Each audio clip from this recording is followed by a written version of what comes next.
This movie's good, but it could be better. All you have to do is want it. All you have to do is reboot this movie.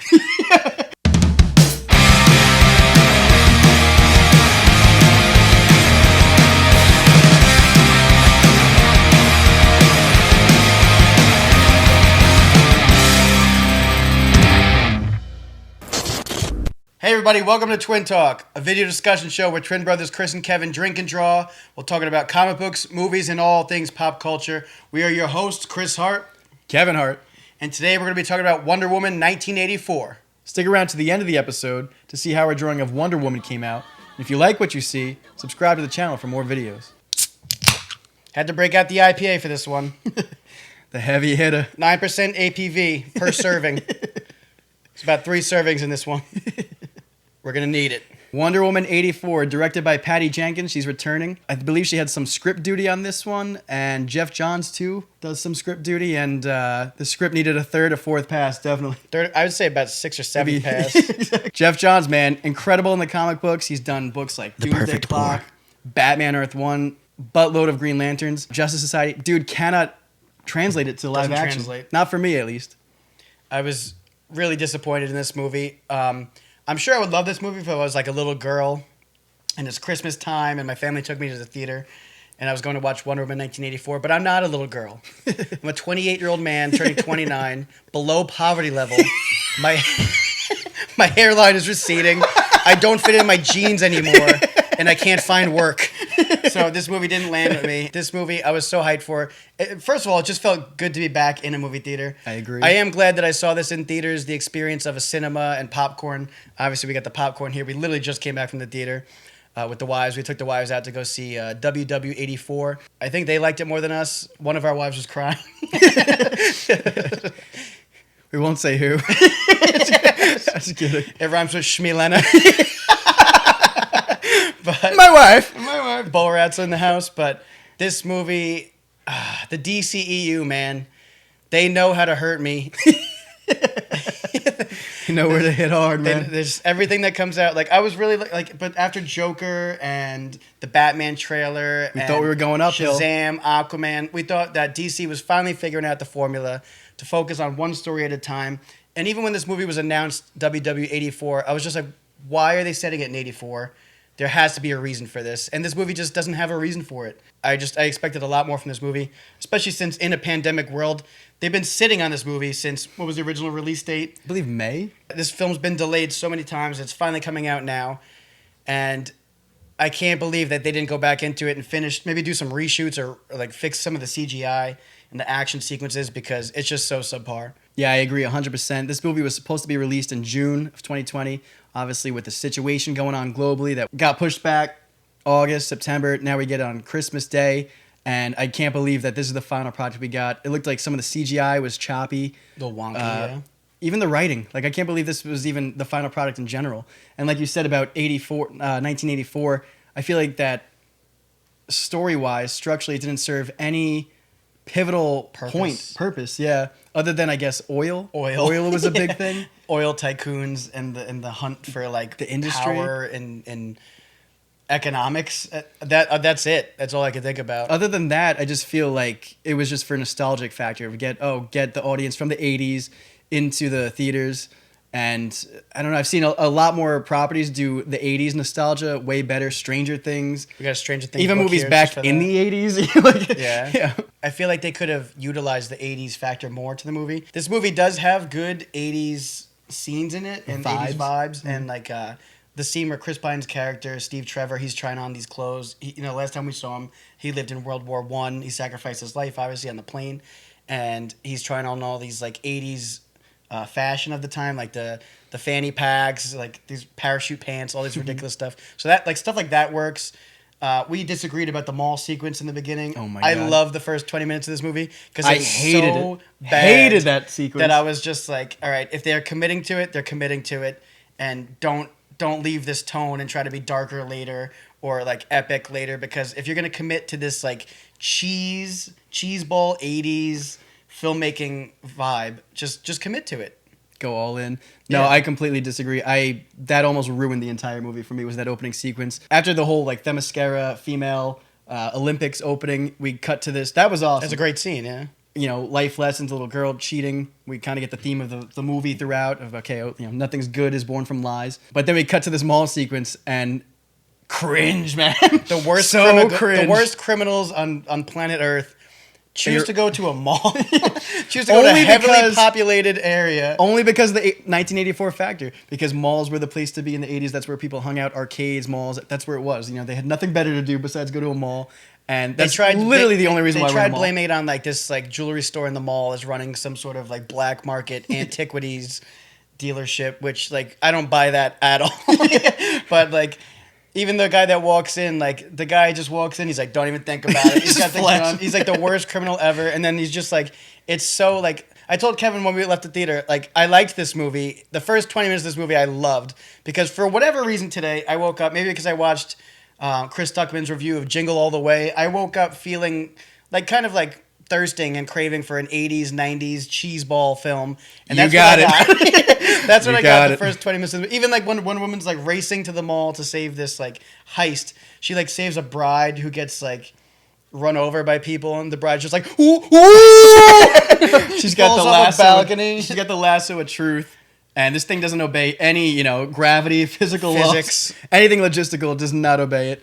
But yeah, this mall sequence, man, was such a cringe fest for me. Even like you said, the robbers, did they have a plan going into this robbery? Because no, absolutely not. When the guy grabs the kid, even his squad is like, no. And he says the cheesiest line. He's like, I'm not going back. It was typical like all ages comic book writing, but not in a good way. And I was loving it because I was buying into it. I was like, all right, they're going for the cheese factor because we know that Patty Jenkins has a love for Richard Donner's early Superman movies. So I was like, okay, this feels very 70s, early 80s vibes of like superhero movies that came out at that time. And I was like, okay, just commit to it. And I would have bought in all the way because yes, it doesn't have to fit in with the DCEU because we know that whole thing's a train wreck to begin with. So if they're going to focus on one movie at a time, why not make this a cheeseball Wonder Woman movie set in 1984 that feels like a movie that would have came out in 1984 with like modern technology and CGI? Half the stuff looked like it was shot in 1984 when one woman's like on a treadmill with a green screen behind her. Like, and it's just like, just commit to that. I love Patty Jenkins. I'm excited for her Rogue Squadron movie with Star Wars. I'm actually kind of a little scared about it now because I hope she's not writing it. Although I think she said she is writing it because she has a co-writer credit on this movie along with Jeff Johns, which I can't believe. But Patty Jenkins, love her to death. But this movie, every man in this movie is either homeless, dead, a pervert, a poor father. Poor father figure. It's like, or an imbecile. So say what you will about that. That's my take. I think they say that art imitates life, though, right? You know what I'm saying? Definitely some callbacks to the Dick Donner Superman in the movie. Even, I think, towards the end of the movie when she learns how to fly, which we'll talk about. I think it's like shot for shot almost of the clouds. Even the music, the score. With the lightning. And like all that was missing from that scene was Marlon Brando like coming out and being like, I've taught you everything I can. My son. It kind of reminded me of when Superman was like Lois is dead. He's like, goes back in time. He just circles the world. Honestly, you could really tell that Patty Jenkins like worships Dick Donner. I'll say Dick Donner because that's what everybody in Hollywood calls him. But like she loves his old Superman movies. And again, like that first 20 minutes, it felt like a Dick Donner Wonder Woman movie in 2020. Like it really did feel like that. So I was like, just commit to it. But then like it goes off the rails a little bit. And you know, I was excited to see it in theaters, but rewatching it now with the HBO Max, I'm kind of liking it a little bit more too. Could be alcohol, but I'm one hangover away from hating this movie. So let's start off with the star of the movie, Gal Gadot as Wonder Woman, Diana Prince. What do we think about her? She does a great job. She was great in the first one. The first one came out in 2017. It was met with a lot of critical acclaim and fan praise, and I thought it was a little bit overrated. A little bit, but honestly, looking back at it, it is a solid movie. It's a great movie. It's really good. It maybe because I saw Captain America's first movie first, the first Avenger, like it felt kind of like a ripoff of that, but it worked so well for Wonder Woman 2, but with World War I, obviously, and the charisma between Chris Pine and Gal Gadot, or Gal Gadot, whatever. They work so well together. They obviously have a romantic chemistry in the movies, and it plays so well that I felt like it was kind of it's undeniable, inevitable that they were going to bring him back for this one, even though it makes no sense. But I mean, I guess in the script it does. Let's talk on that a little bit more too. And Chris Pine, like how he comes back because it's a little bit convoluted. Going into Chris Pine, returning as Steve Trevor, I thought it was genius to. In the first movie, it kind of bookended. Wonder Woman, Diana Prince comes from Themyscira, island full of females. She's totally naive, comes to this world of men and violence and corruption. So I love seeing her lightheartedness, like a fish out of water type deal in the first movie. And now we get that with Steve Trevor, who is coming to a the world 80s. of fanny packs. A world of zippers, fanny packs, and parachute pants. Not only that, cheating death, dude. He's coming back from the dead, so he just wakes up in somebody else's body one day. He's just like, oh my god. That's a big reality check. The thing I want to say about this is that the plot revolves around this Maxwell Lord and this like dreamstone, and he can make like warheads come out of nowhere and Trump walls come out of the ground. But he can't bring Steve Trevor from the dead, like just he's got to use a body double. He has to use some guy that was just working at the mall, you know, the late night shift as a security guard. He's got his own. And the guy's like mopping floors, like, and all of a sudden he's going, he's like, I'm gonna bang Gal Gadot. Like, which he does. She like, I know that from a theatrical standpoint, they show the camera turning, and he becomes Steve Trevor through this like. I can't believe they did that. But I really couldn't believe it. She was literally sleeping with a stranger. And she sees him as Steve Trevor, but the audience knows that this is just some stranger. And I mean, a little weird to me. I think it would have this gem has so much power, why couldn't it bring him back from the dead? I agree 100%. Instead of using some like lab rat guy that probably has a loved one that's like, oh my god, you cheated on me with Wonder Woman. Oh my god. And they break up, and it's just so bad. It makes no sense to me. I agree 100%, man. Once I saw that, I was like, okay, because there was a lot of losers and dweebs hitting on Gal Gadot, and she was like, no thanks, nah, I'm good.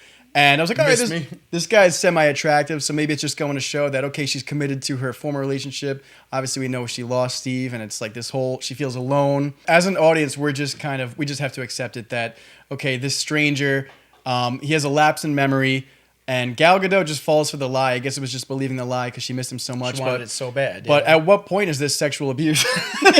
For real? It's sexual assault. Yeah. It's like, but then like, it does pay off. It does pay off at the end of the movie in a scene that is a tearjerker, honestly. It hit me too, as poor as like some of the screenwriting in this movie is. The scene where a lot of heartfelt moments, she lets him go. It really is like an emotionally gut-wrenching, impacting scene where she's like kissing him, like, I can't let you go. And he's like, I'm already gone. And it's such a sad scene. She turns around and immediately like, you know, she's like, I revoke my wish, and she starts healing because, you know, it was a farce, and like we see that, you know, she couldn't hold on to that lie any longer, so that kind of hurts because like as humans we all love, so for her to let it go, we've all been there, man. For her to let it go to accomplish the greater good, really like it pulls on your heartstrings, and that worked. That was a very efficient scene for me. That's the best scene in the movie is when she starts going like, and then she starts running again. She's picking up her speed. And then she her learns abilities to fly. are coming back, and then she learns to fly. Yeah, based on what he told her. Steve Trevor kind of lives with Diana from going forward. Is that he taught her how to fly, and that was another beautiful moment. Which let's just get right into it. Invisible jet. Can't believe they had the balls to pull that off. Two things I loved about this movie: the invisible jet and the fact that she learned to fly. Because I was waiting for that throughout the whole like Wonder Woman live action film series, is because that happens in the comics. Mm-hmm. We know that as like comic fans. So I was kind of waiting for that, and I was glad to see it. But it kind of convolutes it too, because she doesn't fly in Justice League, and she doesn't. True. she doesn't fly in Justice True. League. And she doesn't have an invisible jet. But this is in the invisible past. jet True. is kind of like a throwaway because it's kind of a joke even in the comic. Yeah, I was shocked that they did it. I was a nice surprise. I was glad they did it. Because I saw in the trailer they show her with Steve Trevor in the cockpit of this plane. We never saw the outside. So I was like, that'd be cool if they just did a jet. So that was cool. I can't believe they made it invisible. That was cool. But also going back to the power of flight with Wonder Woman, we saw her in the trailers, you know, Metallica riding the lightning. I was literally about to say that. Yeah. And they went full bore, and they just went, you know, everything nostalgic about Wonder Woman. The only thing that she didn't do was spin around and change in her outfit. You know? Yeah. Linda Carter would be spinning in her urn if she saw this movie. She's in this movie. And that music that she learns to fly to is the same music that was used in the trailer for Man of Steel. And then again, later in the movie, with the final confrontation in the third act, A Beautiful Lie from Hans Zimmer comes up. Ugh. And it was so good, but I was just like, I kind of hoped that it would play into the bigger picture, but it doesn't. But it's nice to be reminded of amazing composing from Hans Zimmer. I know that they're trying to do single movies focused, but hearing even just the different soundtracks, the nods to the original Superman the movie and everything else, Superman 2, I thought those were smartly, diced throughout the movie. But I guess flavor bombs. Yeah, exactly. But I guess because that's what they're trying to learn their lessons of not throwing everything at once between the Justice League, because we know the train wreck that was. Tonally, this movie at points felt so much like Justice League that I was like, no. It's unfortunate. It really is. The thing that worked is in that sequence that A Beautiful Lie is playing. It works for me, though, because everything that was going on with the wishes of Maxwell Lord, it was a beautiful lie. It was all these things that he didn't played work into the for, story. Mm-hmm. and it brought in that opening sequence of her cheating in the tournament. The themes of that, of truth is all that we need, and cheating gets you nowhere. I feel like that was the themes of the movie, and it works once it's all connected like that. But there was just so many things in between that got in the way of those themes that the movie misses for me a little bit. But overall, I thought it was an entertaining movie. We got to talk about Pedro Pascal as the villain, Maxwell Lord. We just all saw him in The Mandalorian. Mando, baby. Which, fan favorite. And he clearly he doesn't say much in that show from a character standpoint. He's working with a puppet, and he gets so much range. Yeah. But he clearly saved his vocal talent for him to be in this movie screaming, Alistair! The entire third act of the movie. What's the kid's name from Jungle Book? He's in this movie as his son. Easiest paycheck for this kid. I don't know the kid's name, the actor, but oh man, he was like just flatline the entire movie. They got more emotions from a puppet in Star Wars The Mandalorian than they did from this kid. I think that Pedro Pascal as Maxwell Lord was one of the highlights of the movie for me. I thought he committed with some of the cheesy dialogue that he did have to deliver. I thought that he delivered it well. He worked it. A lot of emotion behind him, even his origin story. I just love the fact that, committed to the 80s. He's got like the power suit, the baggy suit, the long. He's fixing his hair the entire movie, and he's just like he's trying to become this dreamstone. And basically, his power is he's like the T.I. music video. He's like, stacks on me, Patron no ice, girl. You could have whatever you like. Max Lord is basically an oil monger in this movie. He wants his company to be super successful. We see his origins. He's got past due bills coming his way. He's got a kid to feed. Obviously, a strained failed marriage with his relationship there. And I kind of felt bad for him once they got into his origins later in the movie of why he wanted to do what he wanted to do. Really tugged on my heart, man. I was like, this guy, he just wants to be great. He just wants to be great, but at what cost? He just wants to grow. I felt bad for him a little bit too, but it was definitely out of hand. Too much chaos going on. The world was upside down, and it was time to like call it quits and like reclaim your identity a little bit because it was out of hand, man. It's just funny too because his goal in this movie is to be like the Dreamstone, right? And I thought when he grabbed the rock, I thought he was gonna be like, oh, I want to be the Dreamstone. Could you imagine if like he just like shrunk down to this rock? Like, that would be the end of the movie. Credits. Careful what you wish for, which is the theme of the movie. But we see that he basically becomes Jafar from Aladdin. Pretty much. And, the big slithering snake at the end of Aladdin. And I thought that they were going to kind of do that towards the end of like, like he's stuck with this or something like that. I didn't know how you were going to defeat him because it was, a lot of crap was hitting the fan towards the climax of the movie. It goes a little off the rails. It looked eerily similar to the year 2020. The movie goes off the rails a little bit for me with Maxwell Lord because I get the theme of him like, careful what you wish for is out of control. But there was one scene I thought that was going to work a little bit more effectively is when his son is kind of like in the middle of the streets when the world's like completely gone to pot. Like he's in the streets. There's like a guy with a gun. I thought maybe he was going to just like shoot his son. Mm-hmm. Yeah, there's maybe like shoot his son on the highway because like it was just crazy. It was just chaos. And like I feel like that would have been obviously a little too much child murder in a movie. But I feel like that would have been really effective because it would have been like an eye-opener to Pedro Pascal's Max Lord in this sequence. Like, what did it cost? Everything, almost like Thanos. Yeah, pretty much. Like, man, I should have reeled it back a little bit because all I wanted to do was be this all-powerful being, and now I lost the one thing that truly viewed me as a success, and it's not there anymore. So I felt like that was a missed opportunity, but overall, I get the themes of this movie. I get what they were trying to do. It just didn't land for me. Speaking of careful what you wish for, what do we think about Kristen Wiig from SNL, a comedian, as the infamous Barbara Minerva, Cheetah? Basically Wonder Woman's Joker. Yeah, I was talking to Olivia, my wife, earlier about how Cheetah has been, that's like the Joker to Wonder Woman, is kind of like her most famous villain. And there's been multiple Cheetahs, obviously, but the most famous and recognizable is Dr. Minerva. And I thought they did a pretty good job in this. It's not comic accurate at all, but I really liked her portrayal of the character as an actress. And like when she came into the White House with like her new swag and drip, she's like, she just shows up and like starts kicking ass, taking names. And I was just like, all right, like I get it. She's getting this newfound confidence. She was kind of like under the radar and nobody for a while. Nobody recognized her at work. And now she's getting this. And why would she want to trade it in, you know? Because it seemed for a while that she wasn't losing anything. But obviously we realized that it took away her warmth, her joy, which we find out in the third act. I would have been fine, by the way, if they kept her live action in that outfit, like running and kicking ass, as opposed to... What, like the cheetah coat? Yeah, like...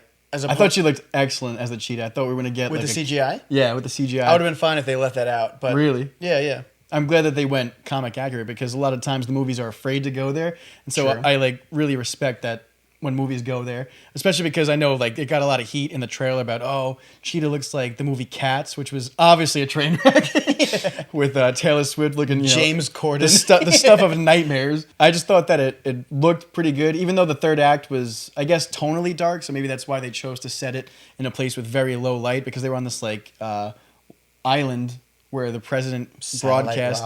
Could be a real place. Who knows? The government hides a lot from us. But exactly, maybe like an Area 51 type deal. But I think that it was a smart choice, as an animator or CGI engineer, to hide the flaws of the character. But I thought she looked awesome. Even it was actually kind of scary, because it was clearly not even recognizable of Kristen Wiig. Even when she's like clawing up the eagle suit wings, which we'll get into too. She's clawing it up, and at the one point she opens it up, and I was like, "This chick's scary. This is no longer she's like Dr. a Minerva monster at this point." Yeah, let's talk about that suit. The golden eagle suit. I loved it. Beautiful. I was digging this new suit. Although we were talking about too, we were like, okay, Asteria was the character who donned this suit. Apparently, she fought off like this. It looked like Zack Snyder's 300, right? Oh my god! But yes. apparently the wings held up to that, but it couldn't hold up to this cheetah claws, which I guess because she was like a goddess. Yeah. This cheetah creature, so maybe that's why the wings weren't holding up; they were like falling apart. But it just made an awesome sequence when Gal Gadot throws the I don't know how to say her name when she throws the eagle wings off of her. That was just a very cinematic looking sequence. Honestly, a lot of people complained about the third act of the first Wonder Woman movie in 2017, about it being a CGI mess, but the stakes that were set up through the narrative of that film made an impact for that fight. This movie, I get what they were going for with the narrative and the themes of the film, but it didn't land as well. So at the end, when Pedro Pascal's like in this Bacta tank, whatever he's in, and he's just like, Alistar, and he's just screaming his son's name, and he's like all omniscient being, and she's trying to throw her like lasso of truth, and the thing's just going like spaghetti noodles all day, and then somehow lands on his right leg, and he's just somehow gets there, and he's just like, oh yeah, like everybody's connected, let's all renounce our wishes and make the world peaceful again. It just makes no sense to me, and he just kind of like, the thing shuts down, he's no longer this magic genie, and runs off to his son, which he finds in the woods. He finds in like the trees out of nowhere, and they run and hug each other. And the fact that this guy wasn't like sniped or assassinated or brought into custody immediately makes me feel like he got off scot-free from this whole thing. Like, oh, remember that time when you almost destroyed the entire planet? Yeah, you're good, bro. Yeah. Speaking of the consequences of this, the wishes and the world going to heck, Cheetah, we never saw her renounce her wish verbally, but she was obviously, back to Barbara Minerva. So will we get more of her? I would be excited to see her again, because I feel like they kind of have to. Yeah. Or maybe save her for like a potential Legion of Doom in the future, because who knows what the future of the DCEU is at this point. I don't even think they know. Who knows what the future of the world is? It's 2020. We have chaos. The movie looked like the world. But I would be excited to see her reprise her role as Barbara Minerva because I really did like her as this character, especially like when she showed up at the White House and she was just like confident and like a badass. I was like, all right, cool. Like I buy into this, and I would love to see her maybe reprise that role because maybe that presence is lying dormant in her. Maybe she doesn't look like a cat anymore, but maybe that's like just lying. Because in the comics, she can kind of like in the comics, I know she does like rituals and stuff that like brings that out of her and stuff. And there's a lot of different things going on in the comics with her as Cheetah. So maybe that's like moving forward, she can do the same thing in films. Mm-hmm. Yeah, I definitely felt for the villains in this movie. Their motives were believable, and I wouldn't mind seeing Cheetah again, definitely. Pedro Pascal, I thought was awesome for this movie. We got a cool, story set in the 80s, but, I don't know what the repercussions are of this story for, like you said, in, Justice League or the DCEU. Yeah. It's a cool one-off, but I'm excited to see if they bring back Cheetah. And we know that the third movie was greenlit. We just got news of that confirmed, a third movie. Obviously, we're not going to get Chris Pine again, I'm assuming. I would hope not. Let her stand on her own. Mm-hmm. The chemistry works, obviously, but let the character breathe. Let her arc flow naturally, organically, and learn from the pain of losing her loved one. And I think that's where Diana was at the end of this movie. Is obviously she accepted it. She said goodbye. Will she have a new love life, though? She said she'll never love again, but I know you brought out that in the comic books you love Diana, not so much with Superman. Not even the comics, but like... I like her with Batman. The Justice League cartoon, we know there's kind of like a little flirtatious relationship between Bruce and Diana. I never loved Wonder Woman and Superman as a couple. I've always preferred the Lois-Superman relationship. The Wonder Woman-Superman relationship is just too OP for me. Way overpowered. And it's just how Superman is grounded out by Lois. You could do the same thing with Diana and Bruce. Like she's rounded out by this mortal who just happens to be a member of the Justice League. So take that, run with it, move forward in the future. I'm excited for the DCEU, honestly. This was a misstep for me, but I'm definitely still excited for the future of the DCEU. There was some good, there was some bad. Chris, what were your final thoughts on the movie? Final thoughts. I guess I'm excited to see the third one. If you said it's been greenlit. I'm hoping that it takes place in modern day because I really feel like they missed an opportunity with the '84 aspect. The '80s is such a beloved time period in human history. I feel like they could have leaned into that, maybe given it that cheeseball factor of filmmaking.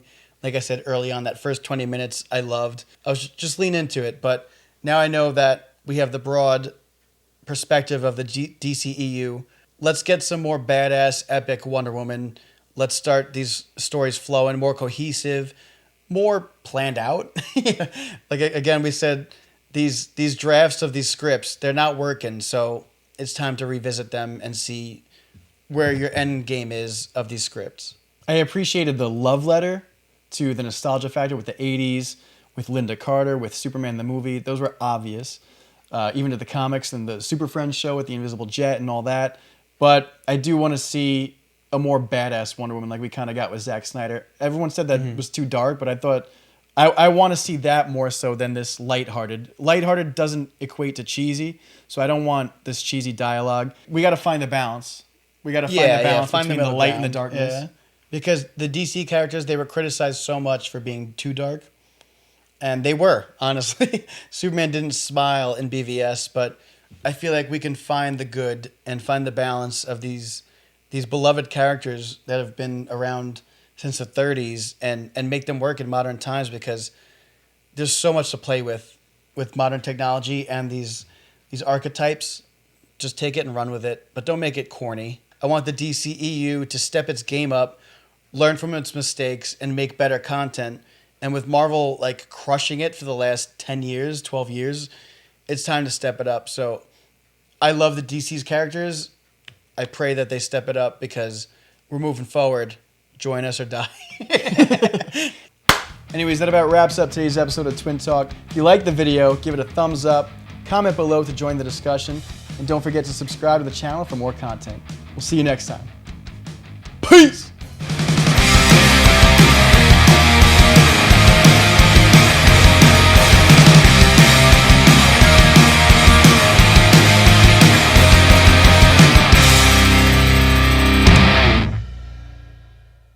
This video required both of us getting wasted.